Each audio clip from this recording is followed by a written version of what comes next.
soir, vous avez l'honneur et l'avantage d'avoir mon collègue Gérard Briot, voilà, secrétaire général et bien des choses auprès de notre fédération, et puis les intervenants qui sont sur cette thématique importante et parfois un peu mystérieuse, salle d'attente, hein, excusez-moi, on sonne, qui sont Tony Ersard et, pour une partie juridique que vous ne manquerez pas d'interpeller, Stanislas Dupes. Donc, sans plus tarder, je vais laisser la parole à Tony pour ouvrir cette séance du jeudi sur les assurances et tout ce qu'il voudra bien nous révéler sur cette partie importante et mystérieuse. À toi, Tony. Bonjour à tous. Déjà, merci d'être venu, d'être présent à ce webinaire. Donc là, je vais pouvoir en même temps que je présente les assurances à la fédération, mais pas qu'à la fédération, c'est les assurances en général. Il va y avoir un petit PowerPoint qui va pouvoir un petit peu agrémenter cette visio. Alors, vous inquiétez pas, il n'y aura pas de texte déjà que vous serez obligé de lire. Vous serez obligé de m'écouter, en fait. C'est dommage. Et j'espère que je ne dirai pas trop de bêtises, mais sinon, je pense qu'il y aura mon collègue Stanislas qui pourra me reprendre si tel était le cas. Aujourd'hui, en fait, donc, sur le webinaire, la thématique des assurances et de l'instance juridique. Donc, moi, sur la partie assurance, c'est vraiment déjà, dans un premier temps, rappeler les différentes assurances qui existent, pas qu'à la FSF, comme je vous le disais, mais les différentes assurances et les petites,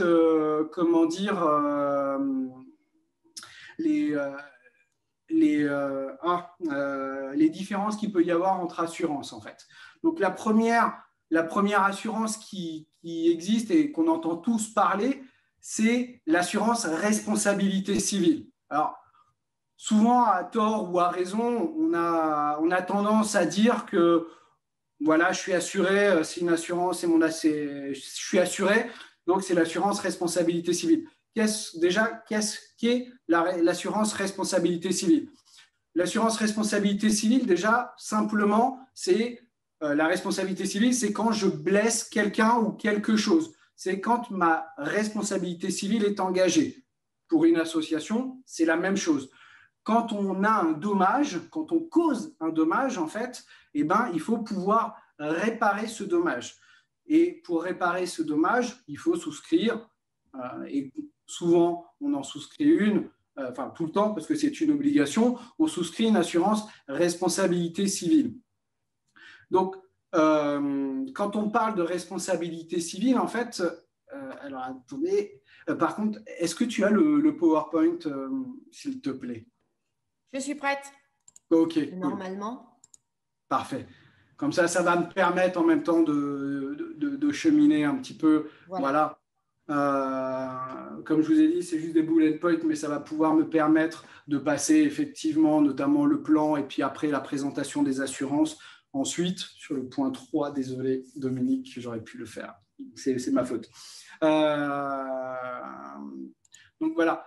Comme je disais, effectivement, il y a la responsabilité civile. Alors, en tant qu'association, vous avez l'obligation, comme je vous ai dit, de souscrire un contrat d'assurance en responsabilité civile.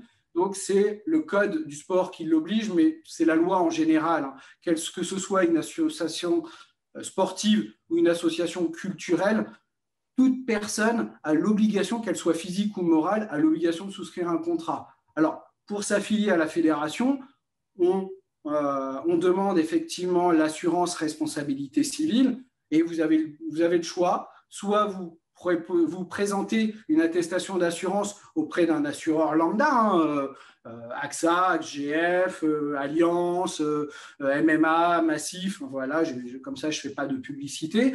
Ou alors, vous avez voulu souscrire l'assurance de la fédération. Et à la fédération, elle s'appelle le bac association. Le prix a été négocié. Aujourd'hui, notre assureur, c'est MMA. Et s'il est présent parmi nous, je lui souhaite le bonjour. S'il n'est pas présent, il pourra regarder cette vidéo plus tard. Et donc voilà, ça, c'est effectivement, c'est une obligation de souscrire une assurance en responsabilité civile. Et pour pouvoir être affilié, il faut pouvoir présenter une attestation d'assurance. C'est la première chose. Comme je vous ai dit, la responsabilité civile, alors c'est très vaste, hein, mais on entend souvent à tort bah, de toute façon, je m'en fiche, je suis assuré, j'ai ma responsabilité civile. Ça, c'est le coup classique. Eh ben, la responsabilité civile, ça va fonctionner, comme je vous ai dit, si je blesse quelqu'un, ou si je casse quelque chose. Mais si je me blesse moi-même, la responsabilité civile n'est pas engagée. Et donc, c'est pour ça qu'il y a une deuxième assurance qui s'appelle l'assurance. Alors, en termes juridiques, en termes d'assurance, on appelle ça une individuelle accident. À la fédération, on l'appelle PAC activité ou assurance activité pour de nombreuses personnes. Mini, midi, maxi, ça va plus vous parler en fait. Cette assurance-là, en fait, pareil, le code du sport ne vous oblige pas à la prendre. Par contre, en tant qu'association, vous avez l'obligation au minimum d'informer vos adhérents que la pratique sportive comporte des risques et que pour couvrir ces risques, ils ont la possibilité de souscrire un contrat d'assurance. Pourquoi ce texte-là? Déjà, c'est le Code du sport qui le dit, c'est l'article L321-4 du Code du sport. Et pourquoi je vous parle de cet article-là? Parce que bien souvent, certaines, comme je vous ai dit tout à l'heure, de nombreuses personnes se disent « mais c'est bon, j'ai mon assurance à la maison, j'ai mon assurance habitation et dedans, il y a ma responsabilité civile, donc je suis assuré. » Comme je vous ai dit tout à l'heure, la responsabilité civile, déjà, c'est si je casse quelque chose ou si je blesse quelqu'un, si je suis responsable. Mais pour les dommages que je me fais à moi-même, mes lunettes, mes dents, je me casse un bras, et ben ça, c'est ce qu'on appelle une individuelle accident. Donc, et dans la licence de base, dans la licence, n'est pas inclus cette assurance. Donc, c'est une option. Donc, on choisit mini, midi, maxi, ou on fait refus quand on est sur Lolita et bientôt sur Adagio. Donc ça, c'est vraiment les deux assurances importantes et le code du sport vous impose, la loi vous impose au minimum, pour la responsabilité civile, c'est pas au minimum, c'est de souscrire un contrat d'assurance pour vous et vos adhérents, et pour l'assurance activité, de au minimum proposer cette assurance-là. Je dis bien au minimum, après je sais que certaines associations ont pris le pas de prendre l'assurance mini pour tout le monde. Nous, fédération, on ne peut pas l'imposer. C'est interdit, on ne peut pas l'imposer, mais donc voilà, certaines associations ont pris le pas de le proposer pour avoir des avantages financiers, parce que l'assurance proposée par la fédération, d'une part, les garanties sont négociées et les tarifs sont très intéressants, et les garanties correspondent dans la majeure partie quand même à l'accidentologie de nos adhérents, de nos licenciés. Voilà, ça c'est vraiment les deux assurances. Alors aussi j'ai entendu dire, mais oui, mais de toute façon avec mon assurance maison, j'ai ma responsabilité civile et donc ça fonctionne dans une association. Dans 90-95% des cas, l'assurance responsabilité qui est associée à votre assurance habitation ne fonctionnera pas et il y a des exclusions. Donc, je vous invite vraiment déjà dans un premier temps, alors je sais que c'est fastidieux, mais à lire votre contrat d'assurance et les conditions générales de votre contrat d'assurance, parce que dans 90-95% des cas, l'assurance responsabilité civile qui est dans votre habitation ne fonctionnera pas.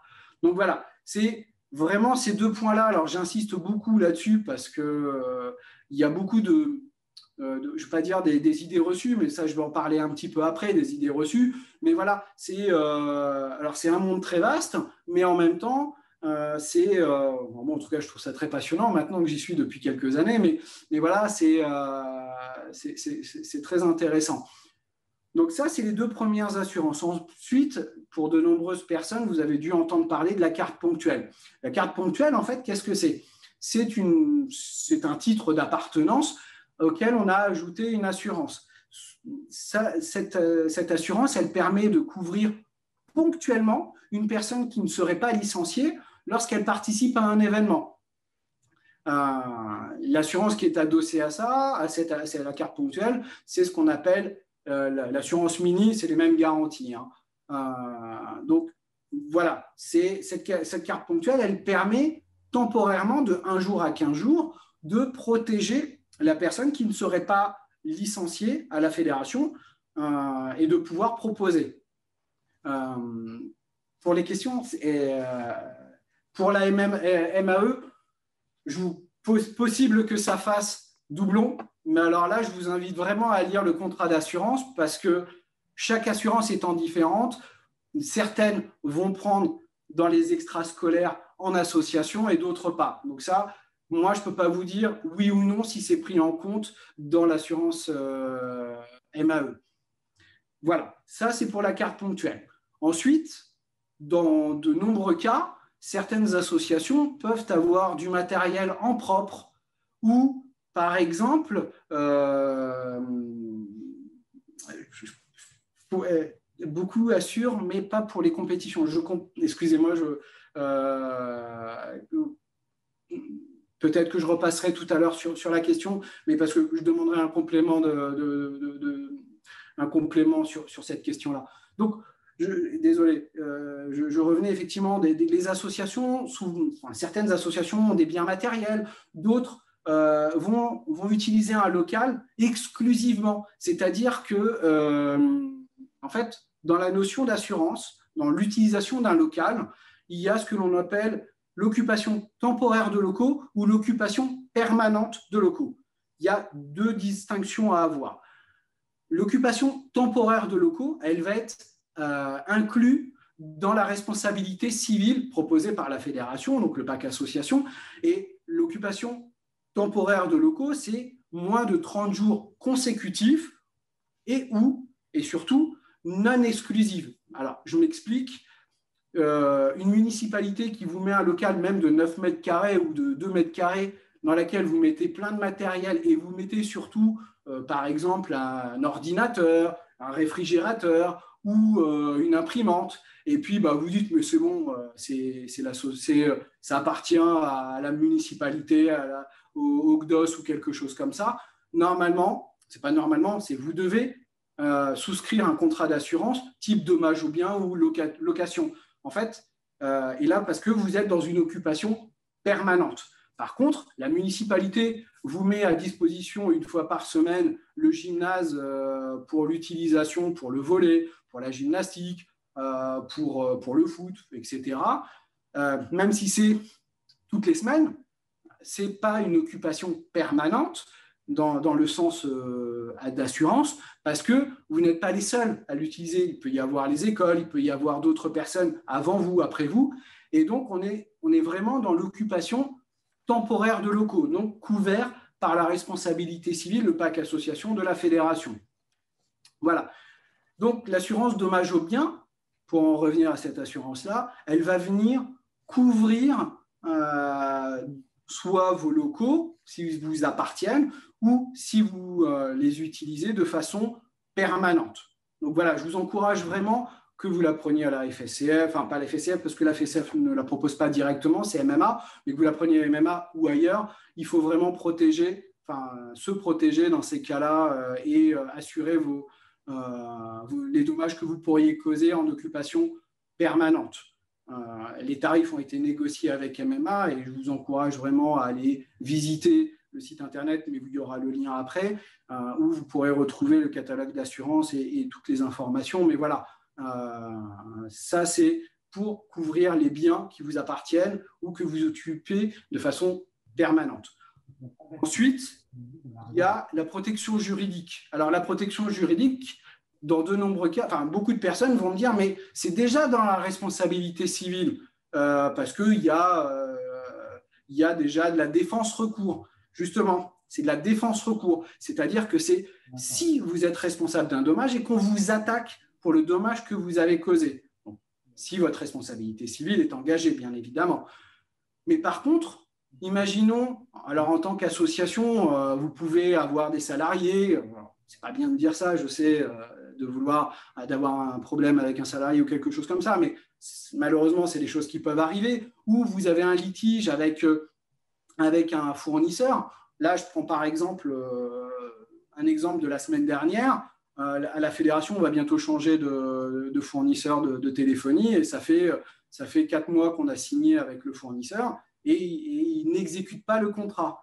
eh ben, j'ai appelé la protection juridique que la fédération a signée, et puis ils m'ont donné des conseils pour pouvoir envoyer une lettre de mise en demeure. Et puis, si ça ne fonctionne pas, il y aura peut-être dans la deuxième étape qui est la conciliation. Mais là, c'est vraiment parce que j'attaque. Et donc, la protection juridique, elle va m'aider, entre guillemets, si j'ai été lésé, à attaquer. Alors que la responsabilité civile, c'est vraiment si je suis attaqué. Vous voyez, la nuance est différente, mais en tout cas, et vous ne pourriez pas utiliser, de toute façon, l'assureur vous dirait non, vous ne pourriez pas utiliser la défense recours si vous attaquez, en fait. Et c'est pour ça que la protection juridique vient vous aider et vous accompagner si vous êtes en litige avec un fournisseur, avec un salarié, un licencié, voilà. Ça, c'est la protection juridique. Ensuite, il y a l'automission. Alors, pourquoi je parle de l'automission? C'est-à-dire que l'assurance responsabilité civile, alors elle a des exclusions, mais tout ce qui est véhicule à moteur, alors tout ce qui va se passer dans un véhicule à moteur, est exclu des contrats d'assurance en responsabilité civile. Tout simplement parce que le législateur, il y a quelques années, avec la loi Badinter, a obligé en fait à avoir des contrats bien spécifiques sur les véhicules à moteur et surtout d'obliger l'utilisateur à avoir une assurance pour l'intégralité de ses passagers. Et tout ce qui va être dans un véhicule à moteur va être exclu. Par exemple, vous emmenez des jeunes sur une compétition, véhicule à moteur, c'est l'assurance du conducteur qui va fonctionner. Voilà. Par contre, imaginons, imaginons que vous ayez des bénévoles ou même des salariés qui vont, par exemple, sur une compétition ou des choses comme ça, plutôt que d'utiliser leur assurance personnelle et donc d'utiliser leur bonus-malus en cas d'accident, parce que c'est souvent comme ça, eh ben, l'automission va venir en lieu et place du véhicule du conducteur. La seule exclusion de ce contrat, c'est tous les véhicules qui pourraient être mis à disposition par une municipalité, par exemple. Malheureusement, ça, il est quasi impossible de l'assurer, de le surassurer, puisqu'il est déjà assuré par la municipalité, par la personne qui vous prête le véhicule, donc souvent la municipalité ou une autre association, par exemple. Donc voilà. Ça, c'est vraiment la présentation des assurances en général. Après, il y en a d'autres, bien évidemment, mais c'est vraiment, pour les associations, c'est vraiment les assurances qu'il faut au minimum avoir pour la responsabilité civile ou alors avoir en tête. J'en reviens pour les minibus que vous louez, vous devez obligatoirement prendre l'assurance du loueur, tout simplement parce qu'il n'y a pas de surassurance derrière. Et pareil pour le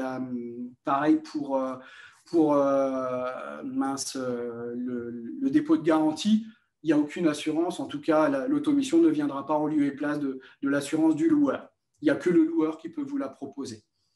Donc voilà, là, c'était vraiment la présentation des assurances. Ensuite, dans le prochain document, là, je vais plutôt vous parler des idées reçues. Parce que, effectivement, depuis de nombreuses années, il y a beaucoup d'idées reçues sur les assurances. Donc, notamment, par exemple, il avait été le cas, par exemple, j'avais eu des questions concernant une personne qui serait licenciée dans deux fédérations, qui serait à la FSCF, par exemple, et puis je ne vais pas forcément nommer une autre fédération, mais voilà.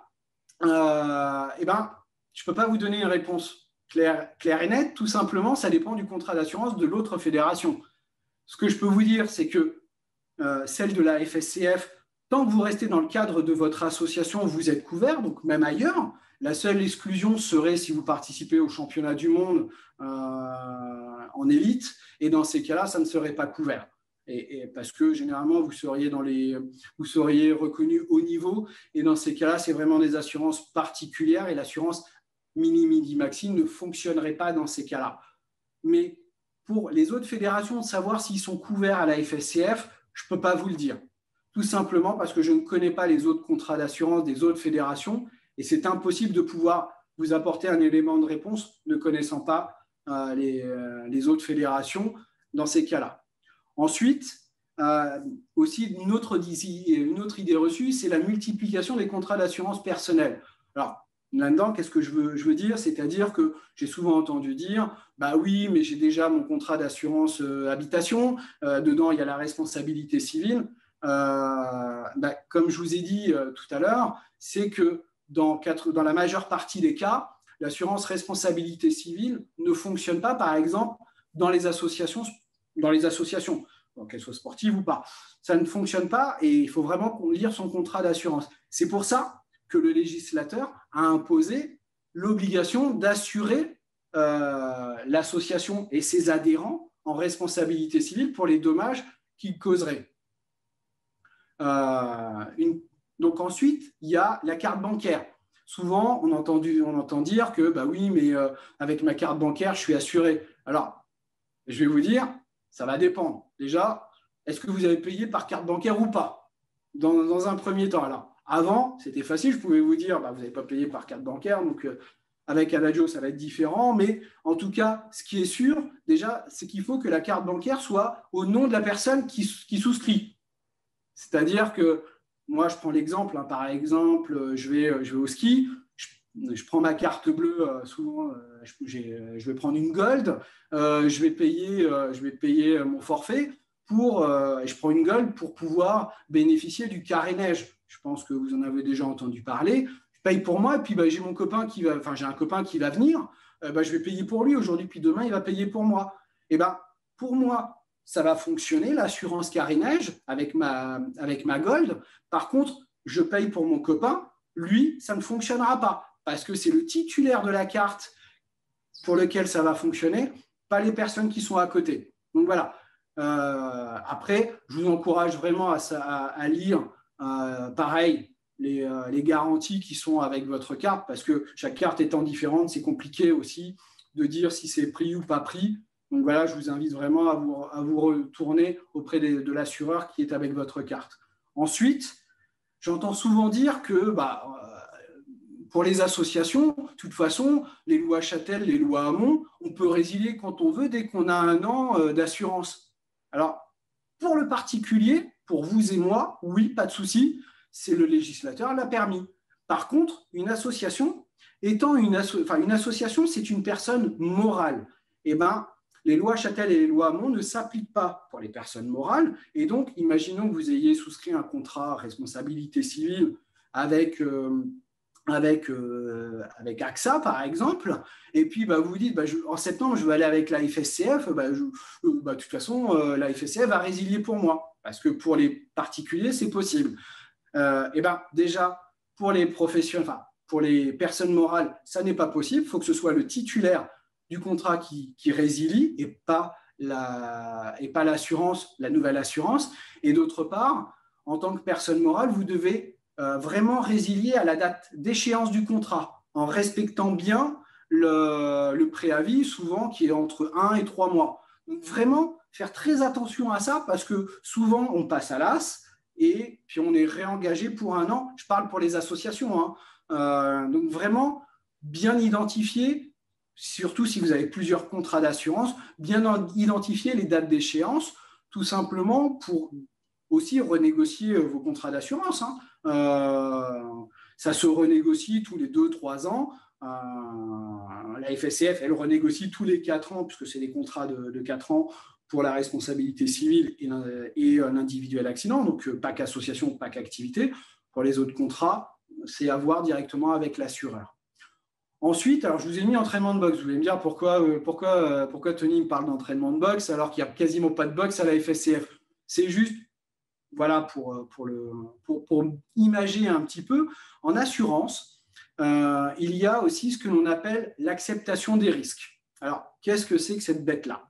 L'acceptation des risques, c'est-à-dire que quand je pratique une activité, alors j'ai mis la boxe par exemple, mais ça peut être d'autres activités, souvent quand c'est en face-à-face, par exemple, en boxe, souvent, je vais être en face à face avec un autre et puis je vais lui donner un coup de poing. Alors, le but, ce n'est pas que je lui casse la mâchoire, mais je peux lui mettre un coup et puis je vais lui casser le nez. Et ma responsabilité civile, dans ces cas-là, ne peut pas être engagée. Enfin, il va pouvoir essayer, mais là-dessus, la responsabilité civile n'est pas engagée parce qu'il a accepté les risques, surtout en boxe, il a accepté le risque de prendre des coups. Sinon, il ne fait pas de boxe, il fait de la boxe éducative, ce qui est un autre sport dans ces cas-là, et il y a beaucoup moins de coups au visage. Donc voilà, et dans ces cas-là, c'est pour ça qu'il est important d'avoir une assurance individuelle accident, parce que comme la responsabilité civile ne va pas fonctionner, il faut que je puisse avoir une autre assurance.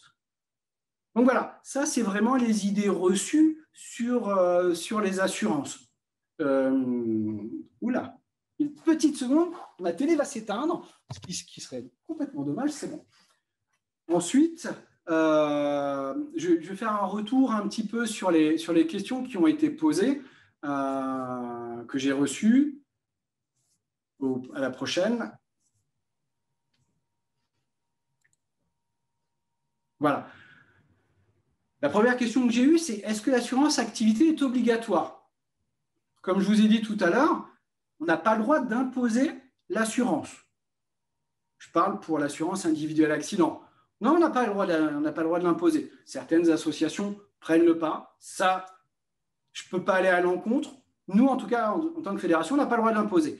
Par contre, l'obligation de l'association, elle, est d'informer que la personne n'est pas couverte et que pour couvrir les risques qu'elle encourt, si elle se blesse elle-même, elle doit proposer un contrat d'assurance. Donc, c'est pour ça que la fédération propose l'assurance mini, midi, maxi. Comme ça, il y a un choix au niveau en plus, il y a un choix de 3 niveaux d'assurance pour pouvoir couvrir la personne si elle se blesse elle-même. Ensuite, il y a eu la pratique. Alors là, j'ai mis assurance activité dans une autre association. Il y a, par exemple, j'ai eu une question sur la randonnée. Ça arrive de temps en temps. Je pratique la randonnée dans le club X. Et puis, la semaine prochaine, il y a le club Y qui fait une randonnée. J'aimerais bien y participer. En plus, le club, il a la FSCF. Donc voilà, je me dis que je pourrais y participer. Si j'y participe tout seul, moi, en tant que Tony, je vois que dans le planning des randonnées du département, la semaine prochaine, il y a une randonnée, j'y vais. Je ne suis pas couvert parce que je le fais tout seul. C'est pareil pour une randonnée. Alors, souvent, je prends l'exemple du GR20. Je fais le GR20 tout seul cet été au mois d'août. Même si j'ai la licence FSCF, je ne serai pas couvert pour le faire. Par contre, mon association va faire, on va être 4-5 de l'association et c'est entre guillemets au planning, enfin c'est pas entre guillemets, on le met au planning de l'association. Là, je rentre dans le cadre des activités de l'association et dans ce cas-là, je suis couvert. C'est la même chose si par exemple, tout à l'heure je parlais de l'association X et de l'association Y, donc je suis dans l'association X, l'association Y fait une randonnée. Si j'y vais tout seul, comme je vous ai dit, je ne suis pas couvert. Par contre, j'y vais au nom de l'association X. Donc, l'association Y a invité l'association X. Et dans ces cas-là, mon assurance va fonctionner. Je sais que c'est un petit peu, ça peut être, enfin, pas tendancieux, mais voilà, il y a vraiment une notion, soit j'y vais individuellement, et dans ces cas-là, je ne suis pas couvert. J'y vais au nom de l'association, je suis couvert. C'est vraiment sur cette partie-là qui est important d'avoir en tête. Ensuite, on m'a posé la question de savoir si la responsabilité civile, elle était aussi pour les salariés de l'association, les bénévoles ou les dirigeants. Elle est pour l'intégralité de l'association. C'est-à-dire que vous avez un salarié, il cause un dommage, qu'il soit salarié, qu'il soit bénévole ou dirigeant, c'est pareil. Ça fonctionne tout pareil. Il n'y a pas besoin d'informer l'assureur, de dire maintenant j'ai un salarié. À part si vous avez un contrat ailleurs qu'à la FSCF, en tout cas le contrat de la FSCF, vous n'avez pas besoin de nous prévenir si vous avez un salarié. Pareil, si vous n'aviez pas de salarié et vous passez à en avoir un, par exemple avec le chèque emploi associatif ou d'autres dispositifs, vous n'avez pas besoin de prévenir, en tout cas la FSCF. Et vous seriez couvert en responsabilité civile s'il y a des dommages qui sont causés à cause de son activité, par exemple, mais pareil pour les bénévoles et pareil pour les dirigeants. Alors après, j'ai une autre question, je vais la mettre dedans, mais ce n'est pas vraiment de la RC, mais en fait, une personne m'a demandé, par exemple, je fais des travaux dans mon association, il y a un bénévole qui va faire des travaux. Je répondrai après sur cette question-là, parce que ça viendra après sur la réponse pour la RC, couvre-t-elle un litige avec un salarié. Je reviens pour la personne, le bénévole qui va peindre dans l'association. Alors, s'il monte sur une échelle et qu'il tombe tout seul, vous avez compris, personne n'est fautif. Il se blesse lui-même, donc c'est une assurance individuelle accident. Donc, s'il est bénévole et que je n'ai pas pris une licence et une assurance midi-maxi, il ne sera pas couvert par l'assurance activité. Par contre, il est licencié, il peint, c'est dans le cadre de l'association, donc ça serait couvert. Par contre, mon bénévole qui tombe, non, il n'est pas couvert en individuel accident. Alors après, est-ce que la responsabilité civile de l'association peut être engagée? Je ne peux pas vous le dire, ça dépendra vraiment des circonstances. En termes d'assurance, ce qui est vraiment important aussi, j'ai oublié de le préciser, souvent on me pose une question, j'ai une réponse assez facile, qui est très compliquée au départ, qui pour moi était très compliquée à dire, mais je dis, c'est souvent, peut-être ben que oui, peut-être ben que non, mais ça dépend de la cause de l'accident. En fait, il faut vraiment voir qu'en termes d'assurance, ce qui fera foi, c'est la cause de l'accident. J'aime prendre l'exemple de la voiture, par exemple une voiture, tout le monde connaît les assurances des voitures, et c'est souvent plein de petites cases à cocher. Et en fonction de ce qu'on va cocher, on va savoir si c'est telle personne qui est fautive, la responsabilité de telle personne ou la responsabilité de l'autre personne, ou c'est un tort à 50-50. Par exemple, priorité à droite dans un parking, oui, mais c'était dans un parking, c'est 50-50. Donc voilà, c'est des petites choses à voir.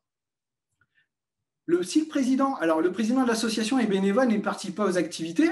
Alors déjà, à la Fédé, on demande à ce qu'il soit licencié. Alors après, comme je vous ai dit, il n'y a aucune obligation de souscrire une assurance. Après, mais s'il ne participe pas, il n'a pas besoin, entre guillemets, il n'aurait pas besoin d'une assurance. Mais le jour où il participe une fois, il ne serait pas couvert. Donc, voilà. Concernant la protection juridique, est-ce utile pour une association? Comme je vous ai dit tout à l'heure, ça va dépendre de votre cas. Je ne vais pas vous dire ça va vous servir alors que potentiellement ça ne va pas vous servir. Si vous avez des salariés, potentiellement vous avez des risques en plus. Si vous en avez un, le risque est un peu moins important que si vous en avez 4, quoique. Mais voilà. Au niveau après, vous pouvez avoir des litiges avec un bénévole, vous pouvez avoir un litige avec, avec un fournisseur, et dans ces cas-là, soit, ou même avec la mairie qui vous met à disposition, je vais vraiment loin, mais qui vous met à disposition le local, et puis vous vous sentez lésé, je ne sais pas pourquoi, et dans ces cas-là, la protection juridique peut vous aider au moins sur certains points, voir comment il est possible de mettre en place. Comme je vous ai dit tout à l'heure, au niveau de la responsabilité civile, elle ne fonctionnera pas, puisque vous n'avez que de la défense-recours, donc que si on vous attaque, pas si vous attaquez. Voilà un petit peu au niveau des retours des questions que j'ai pu avoir. J'ai vu qu'il y en a eu d'autres, et j'ai essayé de répondre en direct, mais c'est un peu compliqué des fois.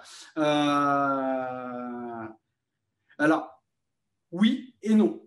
Alors oui, ça prend les frais d'avocat, mais alors, excusez-moi, je vais lire la question. Est-ce que la protection juridique paye les frais d'avocat? Alors, je vais vous répondre oui et non, ça va dépendre. Mais en fait, dans une protection juridique, ce qu'il faut voir, c'est que ça se passe en 3 étapes. Comme je vous ai dit tout à l'heure, la fédération a eu un petit problème avec un de ses fournisseurs. Donc, la première étape, c'est d'abord le conseil juridique. Ça, c'est la première étape de la protection juridique. Donc, dans un premier temps, l'assistance de la protection juridique va vous apporter elle va vous apporter les meilleurs conseils, faire une lettre de mise en demeure, voici à peu près ce qu'il faut dire, même si elle ne va pas le rédiger pour vous, mais elle va vous aider, elle va vous conseiller dans la rédaction et vous dire comment faire pour qu'on puisse initier un dossier. Ensuite, ça dépendra des retours de la personne en face. Est-ce qu'elle vous a répondu favorablement? Est-ce que vous avez senti que ça ne passait pas? Elle ne vous répond pas? Enfin, voilà. Ensuite, la deuxième étape, ça va être la conciliation. Imaginons que la première étape, vous n'êtes pas content. Donc là, vous montez le dossier avec la protection juridique. Et puis, on va essayer de voir entre les deux parties, vous et puis l'autre partie, de trouver un terrain d'entente. Et puis, la troisième partie, si aucun terrain d'entente n'est trouvé, la protection juridique va nommer un avocat, et ce n'est pas votre avocat, elle va nommer l'avocat de l'assurance, et puis elle va mettre en place tout le process au niveau de la juridiction qui sera compétente en fonction du litige. Donc voilà, c'est vraiment les trois étapes. Vous avez bien compris qu'un avocat, ça coûte quand même plus cher qu'un conseil en lui-même. Alors, je ne dis pas que l'assureur ne veut pas payer, ce n'est pas du tout ça, et n'y voyez pas en moi un oiseau de mauvais augure, mais effectivement, dès lors qu'avec la mise en demeure, on arrive à avoir les éléments que l'on souhaite, voilà, le litige est résolu et ça coûte moins cher que pour l'assureur, ça coûte moins cher pour vous aussi, parce que vous gagnez du temps et vous gagnez surtout beaucoup moins de stress. Voilà. C'est un petit peu les éléments de la protection juridique et les trois étapes qui sont faites comme ça. Donc là, j'ai vu qu'il y a plein de questions, je n'ai pas eu le temps de les lire. Je vais me permettre, si tu veux, Tony. J'en prends une qui était tout à l'heure une question pour savoir si la responsabilité civile couvrait un litige avec un salarié. Dans le parc association, tu confirmeras, Tony, il y a la protection sociale des dirigeants. Alors, oui, j'ai oublié de le dire, ce qui est important. Alors, il y a deux choses. Il y a effectivement déjà, il y a une autre assurance, je ne l'ai pas mise dedans parce qu'elle est intégrée dans le pack association, mais avant, quand on était chez un autre assureur, elle coûtait juste, cette assurance-là, elle coûtait 150 € juste cette assurance-là. Et c'est ce qu'on appelle la responsabilité civile des mandataires sociaux ou responsabilité civile des dirigeants. On a voulu l'intégrer en venant avec notre nouvel assureur MMA, tout simplement parce que vous, en tant que président, parce que souvent c'est le président, on ne va pas se cacher, qui est mis en cause dans ces cas-là, c'est que, imaginons que vous ayez un problème avec telle ou telle personne, que ce soit un salarié, que ce soit quelqu'un qui se sent lésé, va attaquer l'association. Et puis le tribunal va délibérer, puis va dire effectivement l'association est responsable. Donc dans ces cas-là, c'est l'assurance responsabilité civile de l'association qui va fonctionner. Mais imaginons qu'il y ait une faute de gestion, qu'il y ait quelque chose qui soit vraiment relatif à la fonction du dirigeant. Et le dirigeant, ce n'est pas souvent le président, enfin, ce n'est pas tout le temps le président, ça peut être l'entraîneur, ça peut être le trésorier, ça peut être l'ancien président qui n'est plus du tout dans l'association vraiment, mais qui fait quand même office de président. Et dans ces cas-là, on n'appelle pas ça un dirigeant de droit, mais un dirigeant de fait. Et dans ces cas-là, la responsabilité, le tribunal pourrait très bien dire, oui, telle personne, elle est condamnée à payer 10 000 € de dommages et intérêts. Et je dis vraiment des bêtises. Et dans ces cas-là, c'est sur les deniers personnels de la personne qu'il faudrait qu'elle paye. L'association n'a pas à payer et n'a pas le droit de payer pour lui. Dans ces cas-là, et c'est le dirigeant qui devrait payer de son denier personnel, de ses deniers personnels. Et la RCMS vient juste, la responsabilité civile des dirigeants, elle vient couvrir dans ces cas-là ce risque-là pour le dirigeant. Elle est intégrée dans le pack association. C'est vrai que, merci Gérard, j'ai oublié de le préciser, mais voilà. Après, effectivement, tu disais, Gérard, il y avait le cas où il y a un litige avec un salarié. Alors, je vais répondre, ça dépend. C'est-à-dire, qui est l'initiateur du problème, du litige? Est-ce que c'est l'association comment dire, qui va initier le litige, donc qui va déposer plainte, je sais pas, qui va lancer une procédure, par exemple, de licenciement ou quelque chose comme ça. Et dans ces cas-là, qui est l'initiateur? C'est l'association. Donc là, comme je vous ai dit, la responsabilité civile ne fonctionnerait pas, puisque c'est que si on est attaqué. Donc, c'est pour ça qu'il peut être important de souscrire une protection juridique. À l'inverse, le salarié attaque, bien évidemment, la responsabilité civile de l'association, si elle est engagée, prendra en charge, elle sera représentée par la responsabilité civile, le PAC association ou l'assurance responsabilité civile de l'association. Voilà, ça dépend vraiment qui est l'initiateur du litige. Une autre question, Tony. Il est demandé si pour les cours à l'essai en début de saison, est-ce qu'ils sont couverts? Alors, ça va dépendre. Comme je disais tout à l'heure, souvent il y a une confusion. Est-ce qu'ils sont couverts? Là, on entend, enfin moi en tout cas, désolé, c'est peut-être ma déformation maintenant professionnelle, mais j'entends pas quel type de couverture on souhaite avoir pour cette personne-là. La question, c'est la couverture des enfants qui viennent faire des essais en début de saison, par exemple, des adultes. Oui, voilà. oui. Leur couverture, que ce soit adulte ou enfant. En fait, comme je vous ai dit tout à l'heure, ça dépend de la circonstance, des causes de l'accident. Si l'association est responsable de l'accident, donc si la personne ne se blesse pas elle-même, si elle est responsable de l'accident, alors si vous prenez le PAC association, oui, vous êtes couvert parce que ça va couvrir toutes les personnes de l'association. Par contre, elle se blesse elle-même, je dis une bêtise, elle trébuche, elle se casse la jambe ou le genou,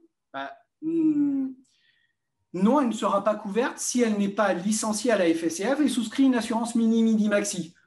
Et c'est pour ça que la fédération, alors je vous entends effectivement, pour pallier à ça, la fédération a mis en place la carte ponctuelle. Et cette carte ponctuelle peut couvrir la personne si elle se blesse elle-même. Bien évidemment, il faut en amont avoir respecté les étapes pour la souscription de la carte ponctuelle, c'est-à-dire au minimum 72 heures avant le début de l'événement, avoir, par exemple, imaginons que le 10 septembre, vous faites journée porte ouverte, tout le monde peut venir, et vous savez la date, donc vous le mettez sur le logiciel, donc ça sera sur Adagio, vous mettrez sur Adagio l'événement, vous créerez l'événement, et dans une deuxième étape, vous avez jusqu'à 24 heures après la fin de l'événement, donc si c'est le 10, vous avez jusqu'au 11 au soir, pour inscrire les personnes qui ont participé à cet événement et donc pouvoir les couvrir. Voilà. Ça, c'est pour répondre effectivement à si la personne se blesse elle-même. Et si l'association est responsable, c'est la responsabilité civile. Toujours quand il y a qui viendra. Tony, il y avait une question complémentaire à ta réponse de tout à l'heure. Oui. Il a demandé si on licencie un bénévole, le bénévole donc, qui a une licence. L'assurance fonctionnera lorsqu'il est présent sur une manifestation organisée par l'association. Est-ce que c'est bien ça? Excuse-moi, je n'ai pas tout compris. La question, la personne demande, est-ce que j'ai bien compris, si on licencie un bénévole, l'assurance fonctionnera lorsqu'il est présent sur une manifestation organisée par l'association? Alors, s'il a souscrit l'assurance mini-maxi avec la licence, oui, sera couvert. Tant qu'il reste dans le cadre de l'association, alors, je prends l'exemple des gymnastes, par exemple, qui, pendant le temps de Covid, ont pu faire, par exemple, des activités extérieures, par exemple une randonnée ou autre chose. Ce n'est pas du tout son activité principale, la randonnée à une association de gym. Mais pour garder ce lien, et puis comme c'était en extérieur, oui, ils sont couverts. Tant qu'ils restent dans le cadre de l'association, ils sont couverts. Par contre, là, comme je vous ai dit tout à l'heure, je fais ma randonnée tout seul, même si je suis licencié randonnée, ça ne sera pas couvert. Mais ça, c'est différent. Mais tant que ça reste dans le cadre de l'association, pareil, un gala, alors que je suis footeux et puis je fais un gala, j'ai une licence de foot à la FSCF et l'assurance mini-maxi, et je participe au gala que fait la gym de mon club. Et puis, je fais l'activité, je m'amuse un petit peu. Et puis, je sais pas faire une rondade, hein, désolé. Hein. J'essaye et j'y arrive pas, je me casse la cheville. Et ça reste dans le cadre de l'association, puisque c'était le gala de l'association, donc je suis couvert. Pareil, j'organise une paella party, alors que mon association, c'est du twirling bâton. La paella party, ça ne fait pas partie de mes activités à la base. Et je suis couvert pendant ce temps-là si je me blesse moi-même. Il y a une autre question, Anthony, mais là, je pense que c'est plutôt Stanislas qui va répondre parce que tu avais répondu en partie. Si le président de l'association est un bénévole et ne participe pas aux activités de l'association alors que ses enfants sont adhérents, mais pas lui, sera-t-il couvert ou faut-il l'assurer? Doit-il être adhérent? Donc, tu as répondu, il n'y aura pas d'assurance. Je pense que c'est Stanislas qui peut répondre sur la partie d'un président qui n'est pas adhérent de l'association. Là, il y a un problème. Là. Oui, parce qu'un président, de toute manière, il est adhérent de l'association. Donc, c'est un petit peu la question un petit peu antinomique, si je puis dire.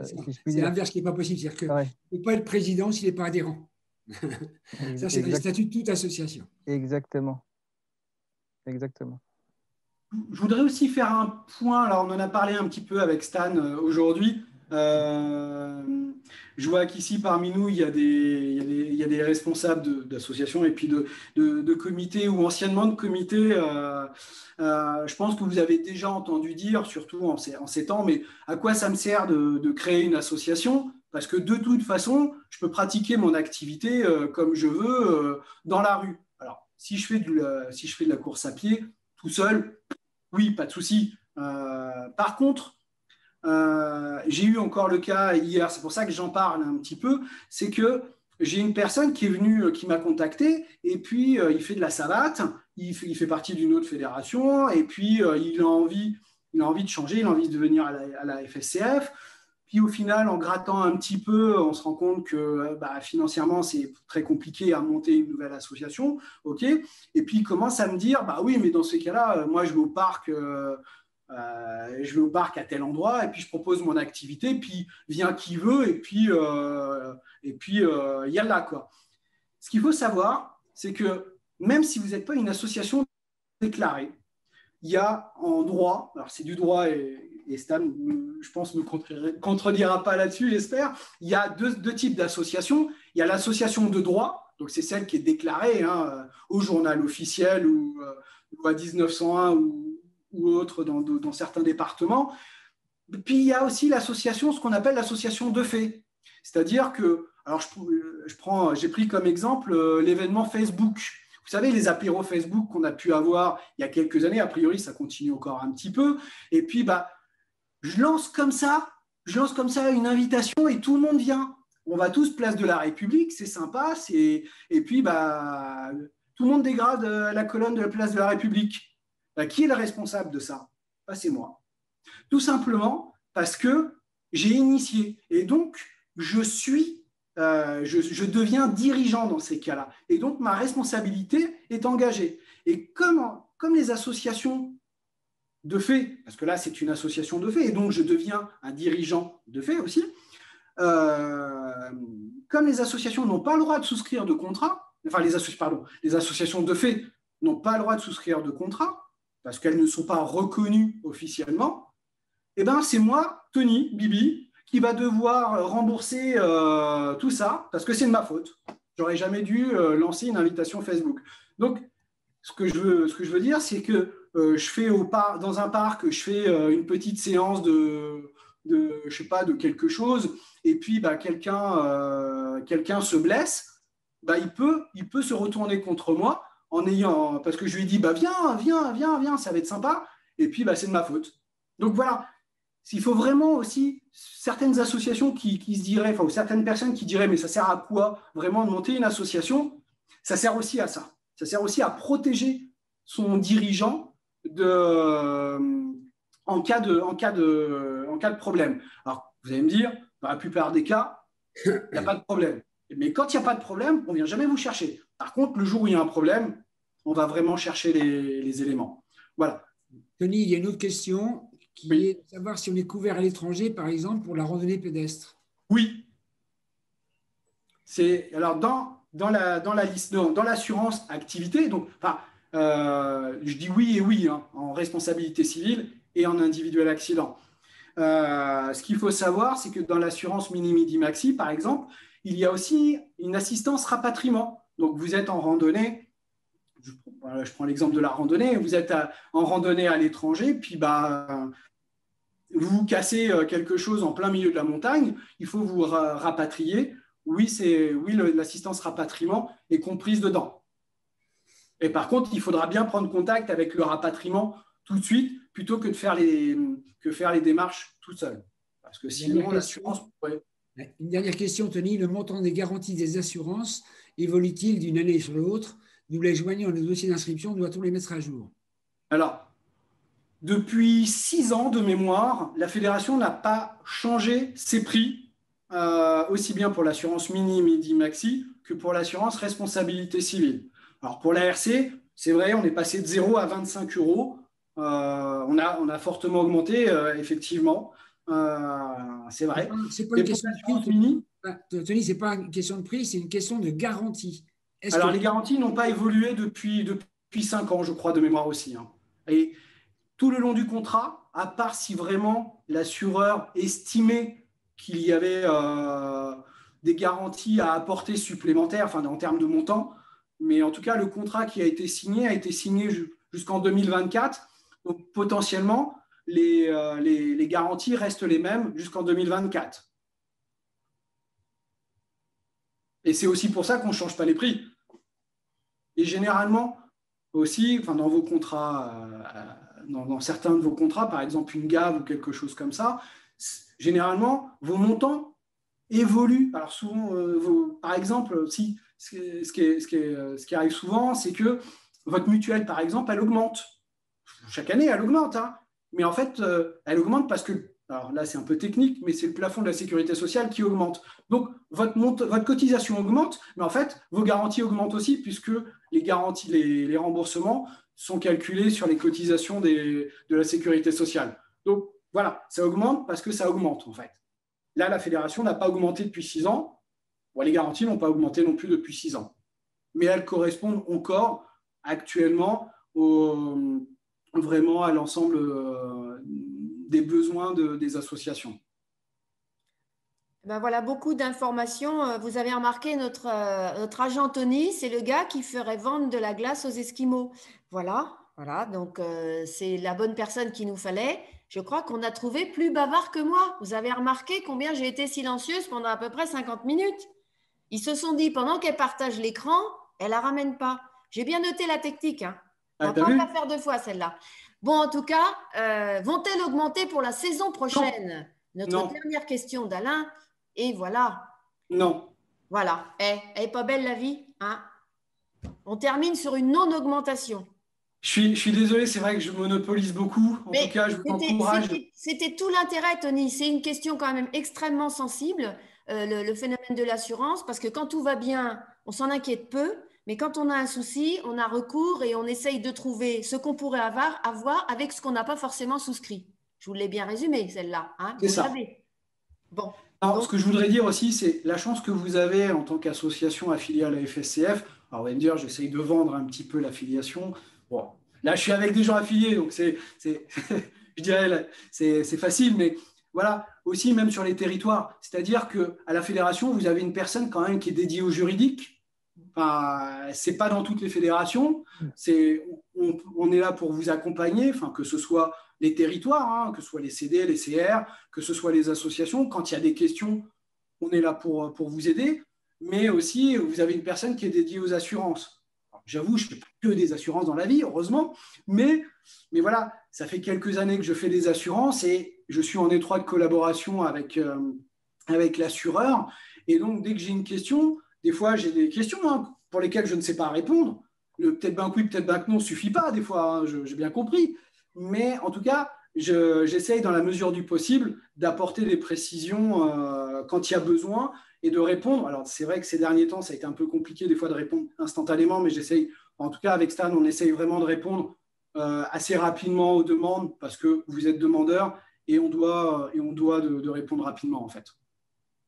En tout cas, je crois qu'on a eu quand même un certain nombre de réponses. Existe-t-il un PPT que l'on peut présenter lors des formations AF1 ou AF2? Alors, il ne me semble pas que la notion d'assurance soit à présenter aux animateurs, mais plutôt aux présidents d'associations ou aux responsables. Il ne faut pas se tromper de public.